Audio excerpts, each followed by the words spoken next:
오늘 우리에게 주시는 하나님의 말씀은 요한일서 1장 5절로 2장 1절까지 말씀, 신약성경 388쪽 오늘 우리에게 주시는 하나님의 말씀입니다. 우리가 그에게서 듣고 너희에게 전하는 소식은 이것이니 곧 하나님은 빛이시라.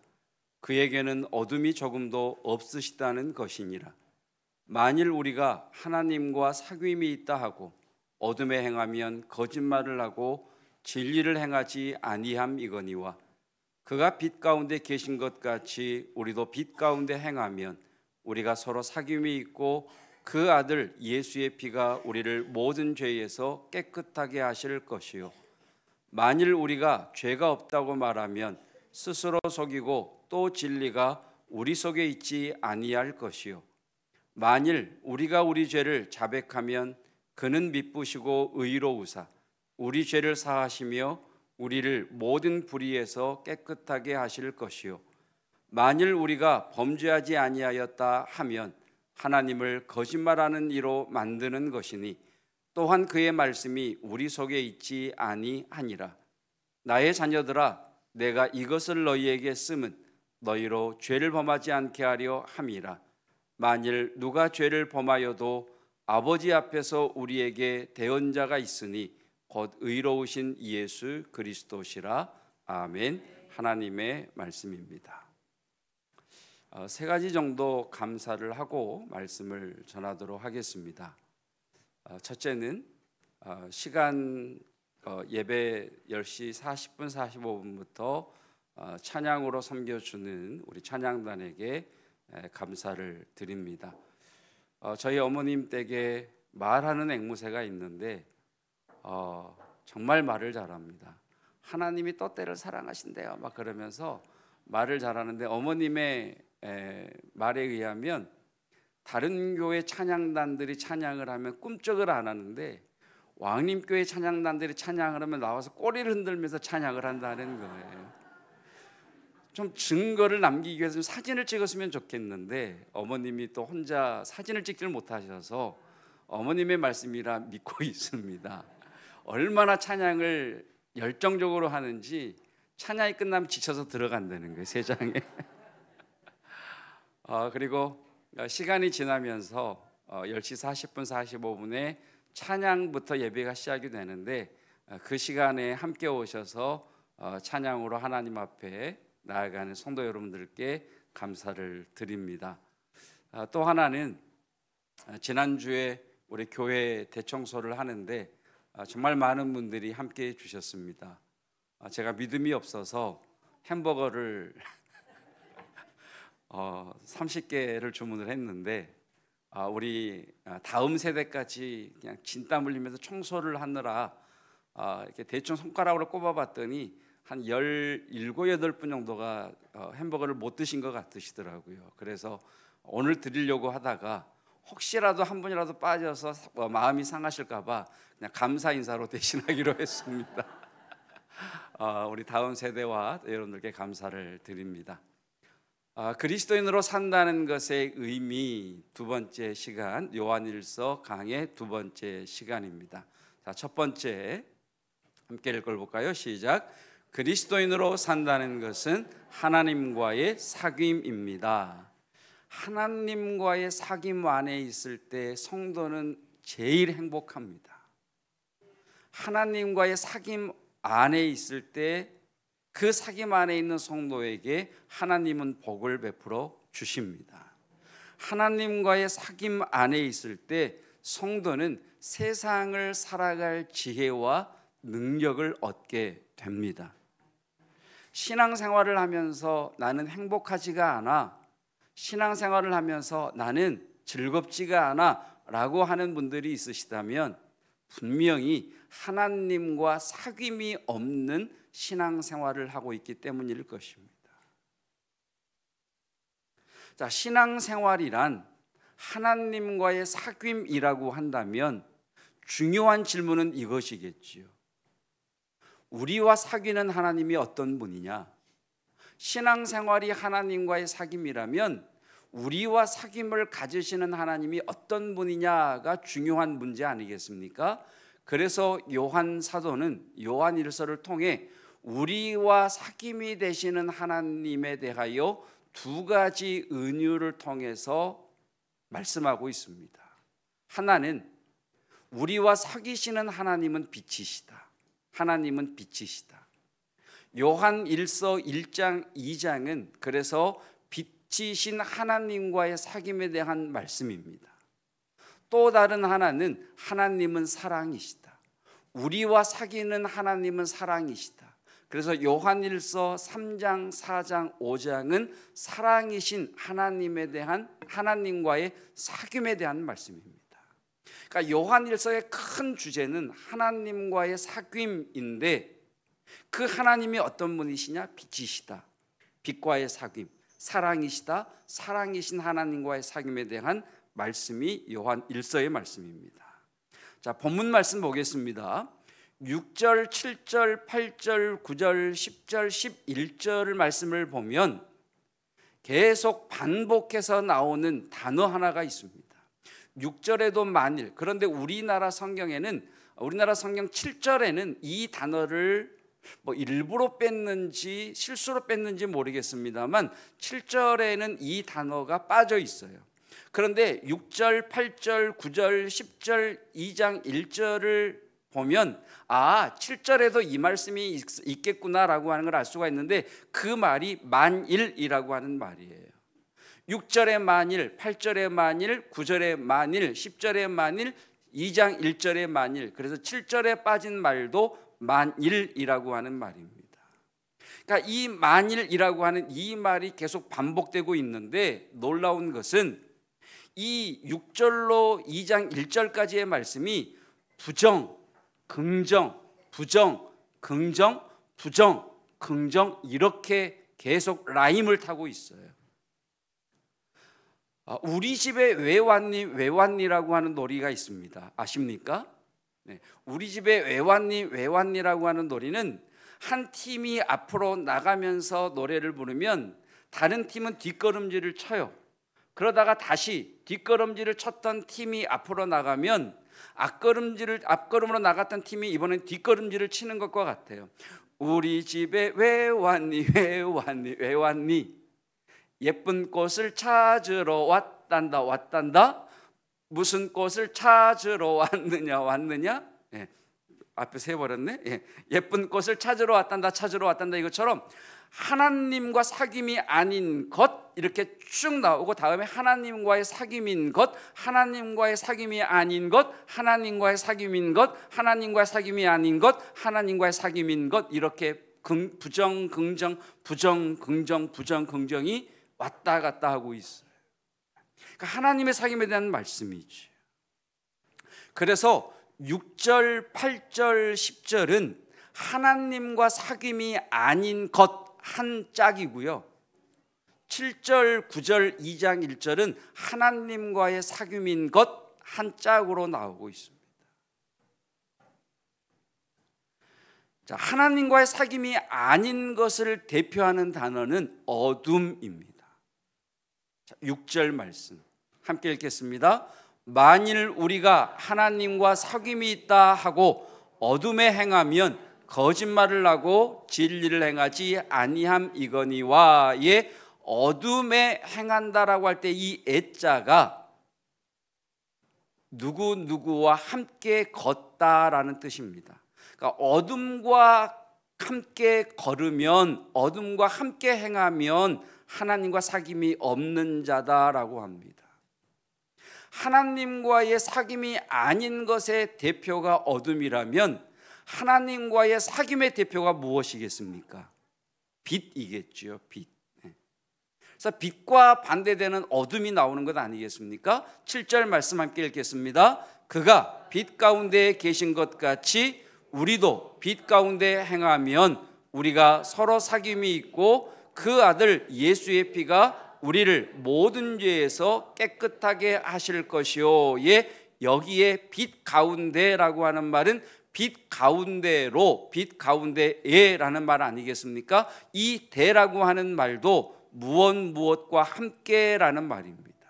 자, 5절 말씀 보겠습니다. 함께 읽겠습니다. 우리가 그에게서 듣고 너희에게 전하는 소식은 이것이니 곧 하나님은 빛이시다. 자, 하나님은 빛이시다. 너희와 사귐을 가지신 하나님은 빛이시다 라고 하면서 이제 6절을 이렇게 해석할 수 있겠죠. 그가 하나님이 빛 가운데 계신 것 같이 우리도 빛이신 하나님과 함께 걷는다면 우리가 서로 사귐이 있는 거다. 7절 말씀. 그러니까 여러분과 제가 빛과 함께 걷고 있다면 저와 여러분은 그리스도 예수 안에서 사귐이 있는 겁니다. 6절은 이렇게 해석될 수 있겠죠. 만일 우리가 하나님과 사귐이 있다라고 하면서 나는 기도도 해요, 나는 예배도 드려요, 나는 봉사도 해요, 나는 헌금도 드려요 라고 하나님과 사귐이 있다라고 하면서 어둠과 함께 걷고 있다면 너는 거짓말하는 거야. 너는 하나님과 사귀는 게 아니야 라고 말씀하고 계시는 거예요. 그러니까 교회 다니고 있느냐 안 다니느냐, 예배를 드리느냐 아니냐, 이것으로 빛이냐 어둠이냐를 구분하는 것이 아니라 하나님과 사귐이 있느냐는 거예요. 사귐이 있느냐. 여러분, 신앙생활이란 하나님과 함께 걷는 겁니다. 자, 두 번째, 시작. 죄란 화살이 관역에서 벗어났다라는 뜻입니다. 많이 들으셨죠? 죄라고 하는, 하마르티아라고 하는 단어는 관역을 벗어난 것을 죄라고 이야기를 해요. 자, 반복해서 나오는 말 중에 하나가 죄라는 말입니다. 자, 2장 1절로 6절부터 2장 1절까지 보면 계속해서 죄라고 하는 이 단어가 계속해서 반복이 되고 있죠. 자, 신앙생활이란 예수님과 함께 걷는 것이라고 그랬잖아요. 자, 예수님과 함께 걷는 것이 신앙생활인데, 예수님과 함께 걷다가 역주행을 하든지 곁길로 빠지든지 예수님의 길에서 벗어나는 걸 뭐라 그런다고요? 죄라고 그러는 거예요. 죄. 그러니까 죄라고 하는 이 개념을 잘 기억하셔야 돼요. 예수님과 함께 걷는 것이 신앙생활인데 예수님의 길에서 역주행하거나 곁길로 빠지는 것을 성경은 죄라고 말씀을 하시는 거예요. 새벽에 보았던 사도행전 15장은 흩어져 있던 교회가 전체로 모여서 중요한 교리를 결정한 최초의 공교회, 교회 전체 회의였습니다. 회의의 주제는 무엇이었느냐면, 바리새인들 중에 예수님을 믿는 사람들이 교회 안에 들어와 주장하기를 예수님만 믿는다고 구원받는 게 아니다. 예수님도 믿어야 되지만 할례도 행하고 율법도 행해야 구원을 얻는다라고 바리새인 출신 그리스도인들의 주장에 대해서 바울과 바나바는 무슨 말이냐, 오직 예수 그리스도를 믿음으로만 구원을 얻는 것이다라고 하는 이 두 개의 주장을 가지고 최초로 교회 전체 회의로 모였습니다. 이 회의에서 바울과 바나바가 보고의 내용은 우리가 한 게 하나도 없다. 다 하나님이 하셨다. 하나님이 하셨고 우리는 하나님이 하시는 그 방향을 향해 함께 걸어갔을 뿐인데 하나님께서 우리를 통해 하나님의 역사를 나타내셨다. 이것이 바울과 바나바의 보고의 내용입니다. 이방인들에게 복음을 전하기 위하여 선교사를 우리가 세운 게 아니라 하나님께서 이방인을 향한 선교사로 보낼 자들을 세워라 라고 하셔서 세웠다. 아니, 어느 교회가 담임 목사를 선교사로 보내는 교회가 어디 있느냐? 그런데 성령께서 스리아 안디옥 교회의 담임 목사인 바나바와 바울을 따로 세우라고 하셔서 따로 세웠고, 이 담임 목사인 바나바와 바울을 이방인을 향한 선교사로 보내라고 하셔서 우리는 보냈다. 우리가 선교지를 정하고 간 것이 아니다. 성령의 인도하심을 따라 그냥 갔더니 아무 일이 없어서 그냥 지나갔고, 거기에도 아무 일이 없어서 그냥 지나갔고, 아무 일 없어서 지나갔더니 바다가 나오더라. 그래서 배 타고 섬에 들어갔더니 어떤 사건이 일어나게 되고, 거기에서 예수님을 증거했더니 복음이 이방인들에게 전하게 되더라. 전해졌다. 우리가 한 게 아무것도 없다. 하나님이 향하신 그 방향을 향해 함께 걸어갔더니 하나님께서 우리를 통해 일하셨다. 이것이 바울과 바나바의 보고 내용이었습니다.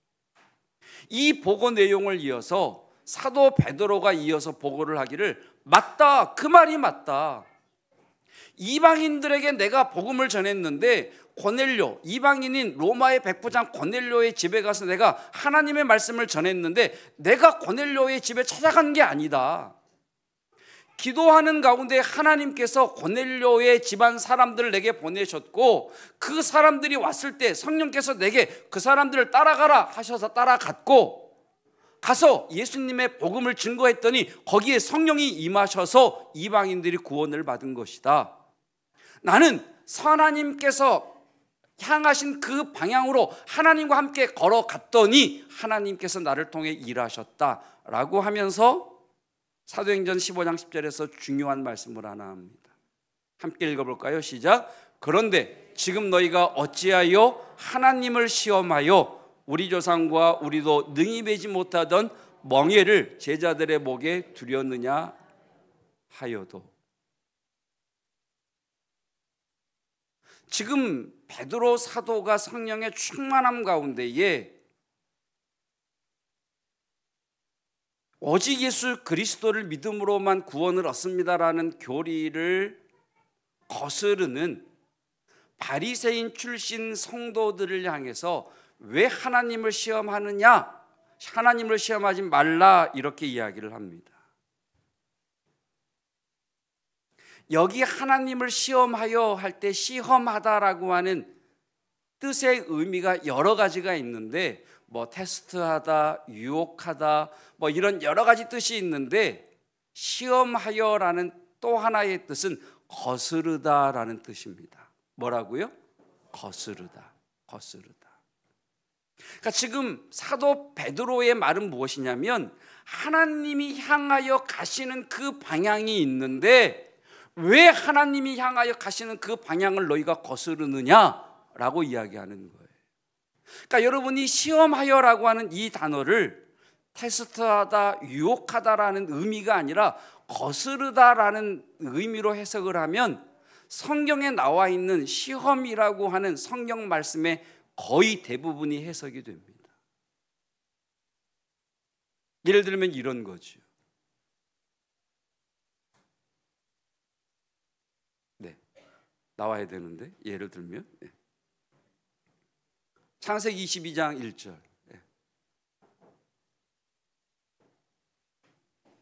자, 그 일 후에 창세기 22장 1절 말씀 앞으로 좀 넘겨주시고,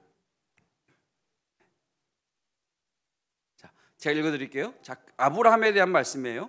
그 일 후에 하나님이 아브라함을 시험하시려고, 이 말씀이 하나님께서 하나님이 향하시는 방향으로 가나 하나님이 향하시는 방향을 거스르나 보시려고 그를 부르셨다라고 해석할 수 있겠죠. 지금 하나님께서는 아브라함을 통해 하나님의 놀라운 일을 이루시기를 원하셔요. 그래서 아브라함에게 하나님께서 나와 함께 걷자라고 하면서 한 방향을 제시하시면서 너 나와 같은 방향으로 갈래? 아니면 거스를래? 라고 부르신다는 거죠.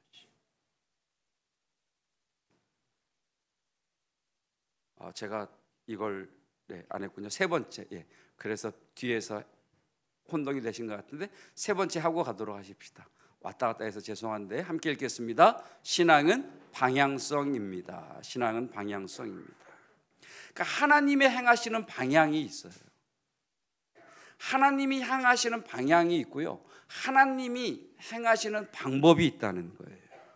그런데 하나님이 향하시는 방향을 거스르거나 하나님이 향하시는 방향에서 곁길로 빠지는 것을 성경은 하나님을 시험했다라고 이야기를 하는 거예요. 자, 이어서 신명기 6장 말씀을 보도록 하십시다. 너희가 마사에서 하나님을 거스른 것 같이 너희의 하나님 여호와를 거스르지 말아라.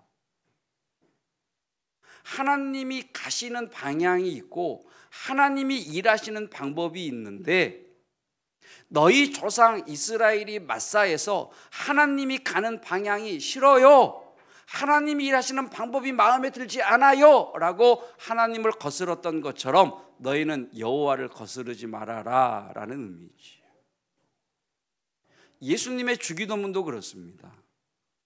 우리는 이 말씀을 하나님 우리를 시험에 들게 하지 마시옵고를 하나님 유혹에 빠지지 않게 해주세요 라는 그런 의미로 이해를 하고 있는데, 거스르다라고 하는 의미로 이해를 하면 제게는 이렇게 다가왔습니다.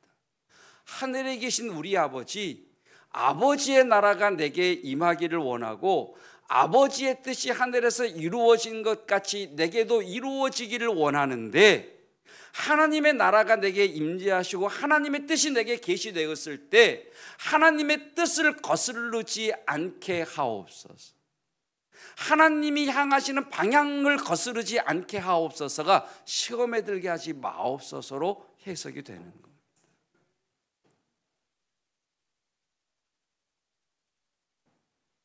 성경은 하나님이 향하시는 방향에서 벗어나는 것을 하나님을 시험했다라고 말씀하세요. 성경은 하나님이 정하신 관역에서 빗나간 것을 죄라고 말씀을 하세요. 성경은 하나님의 방향과 다르게 행동하는 것을 불순종이라고 말씀하세요. 신앙생활은 하나님과의 사귐입니다. 하나님과의 사귐이란 빛이신 하나님과 함께 걷는 거예요. 하나님과 함께 걷는 이것을 우리 주님께서는 멍에를 메고 내 멍에를 메는 것이다 라고 말씀하시죠. 함께 읽겠습니다. 나는 마음이 온유하고 겸손하니 나의 멍에를 메라. 신앙생활은 예수님과 내가 멍에를 메는 거예요. 우리나라는 보통 소 한 마리로 쟁기질을 합니다. 땅이 그렇게 딱딱하지 않기 때문에 소 한 마리에 이렇게 부메랑처럼 굽은 멍에를 얹어서 소 한 마리로 땅을 갈아요. 그런데 이스라엘은 땅이 워낙 척박하다 보니까 기본이 2마리입니다. 또 많게는 4마리의 소를 멍에를 씌워서 밭을 가는데, 이스라엘의 멍에는 이렇게 생겼습니다. 보여주실까요? 네.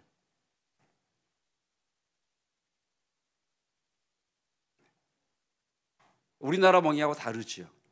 네. 저 둥그런 데에다가 소 목을 딱 집어넣는 겁니다. 다음 그림 한번 보여주시겠습니까? 예, 이스라엘의 멍에는 이렇게 되어 있습니다. 한쪽이 예수님, 한쪽이 여러분입니다. 그렇게 보시면 됩니다. 네. 어제 운전을 하고 가다가 큰 덤프 트럭을 견인해 가는 견인차를 봤습니다. 큰 덤프 트럭을 견인해 가는 견인차도 큰 트럭이더라고요. 여러분, 소형차를 견인하는 견인차가 큰 덤프 트럭을 끌고 갈 수 있겠습니까? 못하겠습니까? 못합니다. 왜요? 힘이 딸리니까 안 되는 거죠.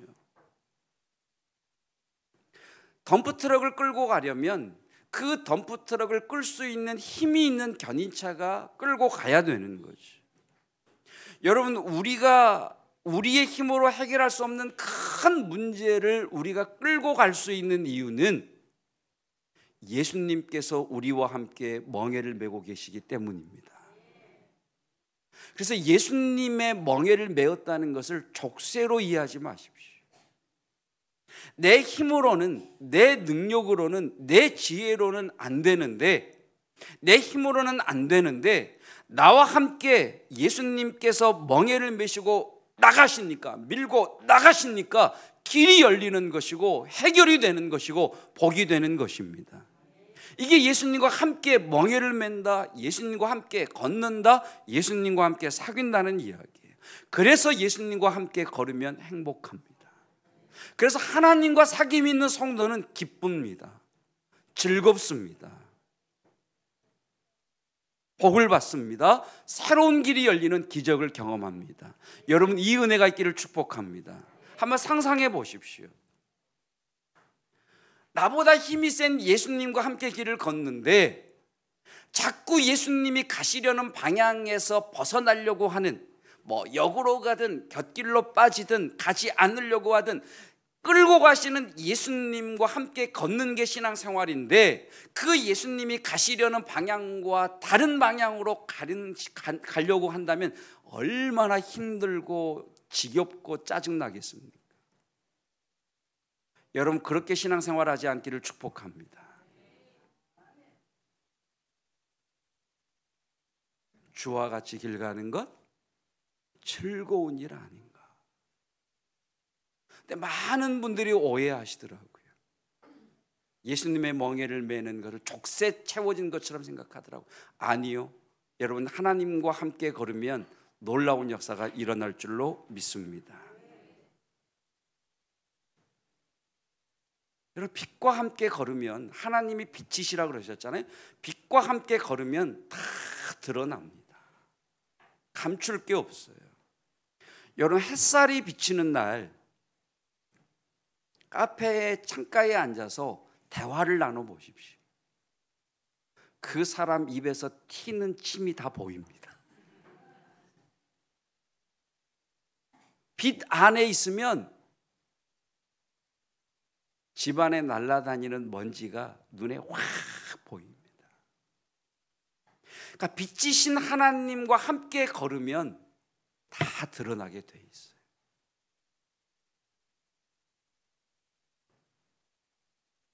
그때 하나님과 사귐이 있는 사람은 자신이 향하고 있는 방향이 하나님이 향하시는 방향과 같은가를 점검할 수 있는 거예요.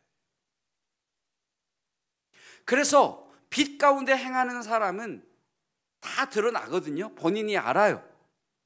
내가 지금 하나님이 향하시는 방향으로 가고 있는지, 아니면 내가 원하는 방향으로 가고 있는지, 하나님과 함께 걷는 걸 즐거워하는지, 그냥 의무로 생각하는지 다 알아요. 근데 빛 가운데 걸어가는 사람은 드러내요. 빛이 비출 때 드러냅니다. 하나님이 향하시는 방향이 이 방향인 줄 알겠는데 내가 이 방향으로 가기가 싫습니다. 하나님 도와주십시오. 하나님, 이건 내가 잘못 결정한 것 내가 인정합니다. 그래서 그 책임도 내가 져야 된다는 걸 알고 있습니다. 그러나 하나님 도와주십시오. 하나님, 불안해서 그랬습니다. 나를 하나님이 향하신 방향으로 다시 이끌어 주십시오. 여러분, 제가 얼마나 밴댕이 소갈딱지 같은지 모릅니다. 정말 제가 저를 보면 밴댕이 속 같습니다. 저는요, 남이 잘 되는 걸 절대 즐거워하거나 행복해하지 않습니다. 남이 잘 됐다는 소식을 들으면 눈옆이 부르르 떱니다. 부르르 떨립니다. 그래서 하나님 앞에 기도합니다. 하나님, 제 속이 이렇게 밴댕이 속 같습니다. 누가 잘 될까 봐 두렵습니다. 누가 잘 된다는 소식을 들으면 눈옆이 땀 떨립니다. 하나님, 그런데 이것이 하나님이 원하시는 방향이 아니지 않습니까? 그래서 제게도 하나님 잘된 사람을 축복할 수 있는 마음을 주시고, 하나님 잘된 사람을 위해서 기도할 수 있는 믿음 주시고, 하나님 그 사람이 잘될 수 있도록 축복할 수 있는 마음 주십시오. 그래서 하는 거지. 여러분이 제 본성을 아시면 여러분이 제 본성을 아시면 나하고 똑같네 그러실 겁니다. 예, 여러분, 빛이 비추면 다 드러납니다. 내 약점, 내 치부 다 드러납니다. 그거 하나님 앞에 고백하라는 거예요. 그런데 어둠과 함께 걷는 사람의 특징은 뭐냐? 하나님의 빛을 딱 비추면 숨긴다는 거예요. 감춘다는 거예요. 그러면서 뭐라 그러냐? 나는 하나님을 예배해. 나는 하나님께 기도해. 나는 헌금도 해. 나는 신앙생활 잘하고 있어. 아니, 하나님과 사귐이 있다 하지만 너는 어둠과 함께 걷는 거야. 어둠과 함께 걷는 사람의 특징이 뭐냐? 감춰요. 그래서 누가 옆에서 충고하면 성질을 내요. 왜? 감췄는데 들춰나니까. 찔리는 설교 들으면 막 부르르 떨어요. 왜? 감췄는데 막 들춰내려고 그러니까. 그게 어둠과 함께 걷는 사람의 특징이에요. 그 사람도 저처럼 속이 밴댕이 속 같아요. 근데 그 사람은 하나님 앞에 자기의 속을 드러내지 않아요. 그냥 꿍 하고 있어요. 나 삐짐, 나 시험등, 나 어려움. 여러분, 하나님을 두려워하는 사람, 하나님을 두려운 분으로 믿는 사람은 자꾸 하나님 앞에서 뭘 감추려고 그래요. 왜? 드러나면 무서우니까. 그러나 하나님을 의사처럼 은혜로운 분으로 생각하면 다 드러내요. 왜? 드러내야 고쳐주시니까. 드러내야 더 나은 단계로 올려주시니까. 여러분, 하나님은 빛이십니다. 저는 여러분이 교회 다니는 성도가 아니라 하나님과 사귐이 있는 빛 가운데 걸어가는 하나님의 사람들이시기를 축복합니다. 그리고 하나님 앞에 다 드러내십시오. 고백하십시오. 그래서 하나님이 예비하신 놀라운 은혜를 누리시기를 주님의 이름으로 축복합니다. 하나님과 함께 걸음으로 하나님이 향하신 방향을 향해 순종해 나아감으로 하나님이 말씀하신 방법에 따라감으로 기적을 보게 하옵소서. 그 순종의 길에 감추어 두신 재정의 복과 영적인 복과 인적인 복이 우리 성도와 교회들에게 부어지게 하여 주시옵소서. 그래서 심는 대로 거두시만 30배, 60배, 100배로 거두게 하시는 하나님의 은혜와 놀라운 복을 누리기를 원합니다. 그 과정 속에서 하나님이 주셨다라는 걸 분명히 알게 하시고 그 믿음으로 10의 1조와 감사 예물, 또 너희는 나에게 나올 때에 빈손으로 나오지 말라신 주의 말씀을 쫓아 주정의 예물과 건축과 선교와 성미와 일천번제와 자녀 형통헌금을 주께 드리오니 주님 받아주시고 주님께서 더 넘치는 은혜를 허락해 주시기를 원합니다. 특별히 하나님, 자녀 형통헌금을 드립니다. 홍하선, 박유한, 박지한, 박민수, 이슬, 박익수, 강다솔, 허권, 최영근, 최선, 하나님 이들을 축복하여 주시고 만남의 복을 허락하여 주옵소서. 우리 자녀들과 다음 세대에게 만남의 복을 주시며 넘을 수 없는 벽을 무너뜨려 주시어서 주께서 허락하신 새로운 세계를 향해 들어갈 수 있도록 인도해 주시기를 원합니다. 함께 예배하다가 이제 주의 감동을 쫓아 박유순 성도님 몸된 교회의 지체로 등록을 합니다. 주님 축복하여 주시고 응답하여 주시옵소서. 예수 그리스도의 은혜와 하나님의 사랑하심과 성령 하나님의 교통하심이 하나님과 함께 빛 가운데로 걷는 것이 얼마나 즐겁고 행복하고 놀랍고 기적적인 일인가를 체험하기를 원하는 주의 몸된 교회 성도들 위에 영원토록 함께 하시기를 축원하옵나이다.